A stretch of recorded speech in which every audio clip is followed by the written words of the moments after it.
നാരായണീയം ഒരു കൈയിലെടുത്തുകൊണ്ടും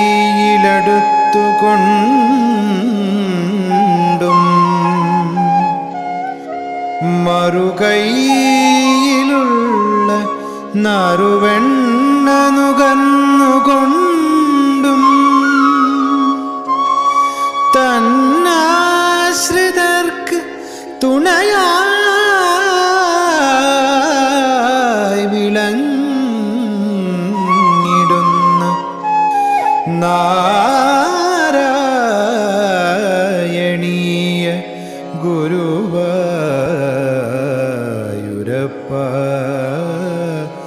നമോ നമസ്തേ. ഇനി 7ാമത്തെ ശ്ലോകത്തിൽ ഭഗവാൻ രുക്മിണിയെ എല്ലാവരും നോക്കി നിൽക്കെ തേരിലേറ്റി കൊണ്ടുപോവുകയാണ്. ഇവിടെ ഭഗവാൻ ഇങ്ങനെ ചോദിച്ചിരിക്കാം എന്ന ഒരു ഭാവനയോടുകൂടിയാണ് മേൽപ്പത്തൂർ പറയുന്നത്. ക്വ നു ഗമിഷ്യസി ചന്ദ്രമുഖി ഇതി ചന്ദ്രമുഖീതി താം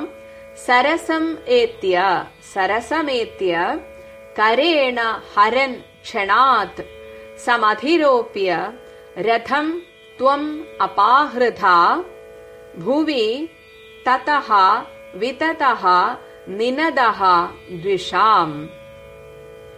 ഇവിടെ ഭഗവാൻ മെല്ലെ അടുത്തു വന്നിട്ട് രുക്മിണിയോട് ചോദിച്ചിരിക്കാം എന്ന രീതിയിൽ പറയാണ്.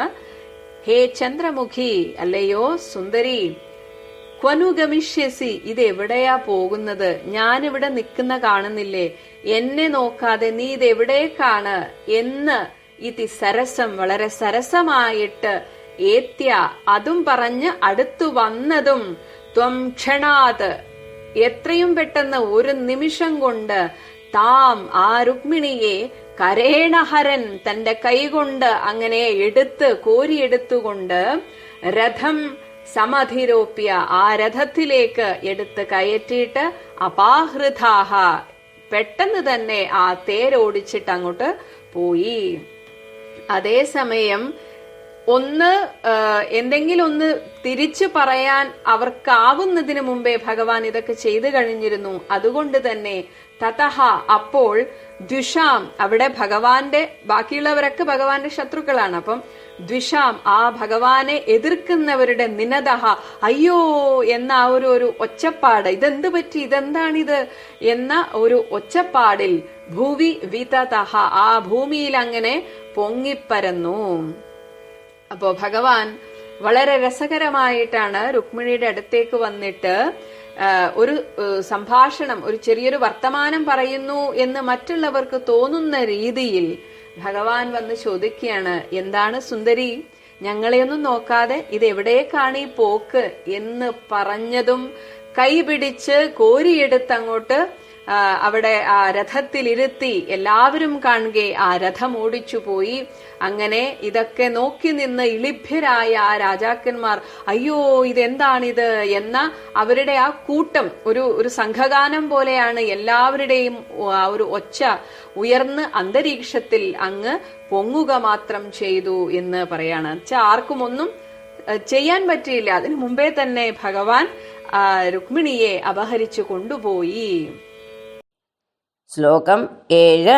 കുനുഗമിഷ്യസി ചന്ദ്രമുഖീതി താം സരസമേത്യ കരേണ ഹരൻ ക്ഷണാത് സമധിരോപ്യ രഥം ത്വമപാഹൃത ഭുവി തതോ വിതതോ നിനദോ ദ്വിഷാം.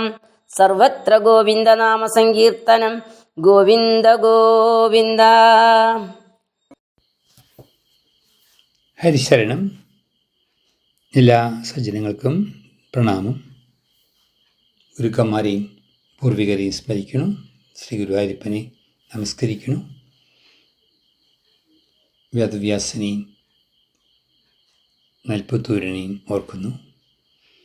നമ്മുടെയൊക്കെ ഒരു ഭാഗ്യമാണ് ഇങ്ങനെയുള്ളതായ കൃഷ്ണകഥകൾ കേൾക്കാനും ഭഗവാനോട് അടുക്കാനും സാധിക്കുന്നത്. ദശകം 79, ശ്ലോകം 7. രസകരമായൊരു രംഗമാണ് ഇവിടെ. രുക്മിണി ദേവി കടാക്ഷങ്ങളെ കൊണ്ട് ഭഗവാനെ നോക്കി മുന്നോട്ട് നടക്കുകയാണ്. ഭഗവാൻ വിചാരിച്ചു തന്നെ കാണുകയും ചെയ്തു, നോക്കുകയും ചെയ്തു, തൻ്റെ അടുത്തേക്ക് വരും എന്നാണ് ഭഗവാൻ വിചാരിച്ചത്. രുക്മിണി ദേവി എന്ത് വിചാരിച്ചു? ഞാൻ ലേഖനം കൊടുത്തയച്ച പ്രേമലേഖനം കൊടുത്ത് എൻ്റെ അവസ്ഥകളൊക്കെ വളരെ വ്യക്തമായിട്ട് ഞാൻ ബ്രാഹ്മണൻ മുഖേന അറിയിച്ചിട്ടുള്ളതാണ്. അതുകൊണ്ട് തന്നെ തൻ്റെ അടുത്തേക്ക് വന്ന് തന്നെ കൊണ്ടുപോകുമെന്ന് വിചാരിച്ചു. ഇത് രണ്ടും ഉണ്ടായില്ല. മുന്നോട്ട് പോവുകയാണ്. ഭഗവാനെ പതുക്കെ മറികടക്കാൻ നോക്കുന്ന സന്ദർഭത്തിലായിരിക്കണം പെട്ടെന്നാണ് ഭഗവാന്റെ തേര് മുന്നോട്ട് വരുന്നതും. വളരെ സരസമായിട്ട്, പ്രേമഭാവത്തോടു കൂടിയിട്ട്, വാത്സല്യെന്നും പറയാം, ശൃംഗാരമുണ്ടെന്ന് പറയാം, എല്ലാം കൂടി ചേർന്ന് പറയുകയാണ്, ഹേ ചന്ദ്രമുഖി, ഹേ സുന്ദരി, എവിടേക്കാണ് പോണത്? കുനു ഗമിഷ്യസി എന്നാ ചോദിക്കുന്നത്.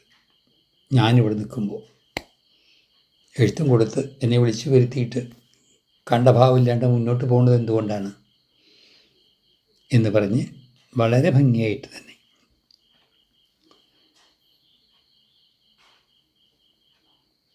കൈ പിടിച്ച്, അല്ലെങ്കിൽ കരം കൊണ്ടെടുത്ത് എന്ന് തന്നെ പറയാൻ വേണമെങ്കിൽ, കൈ കൊണ്ട് എടുത്ത് തന്നെ പറയാൻ വേണമെങ്കിൽ അങ്ങനെ തേരിക്കൊണ്ടിരുത്തുന്നു.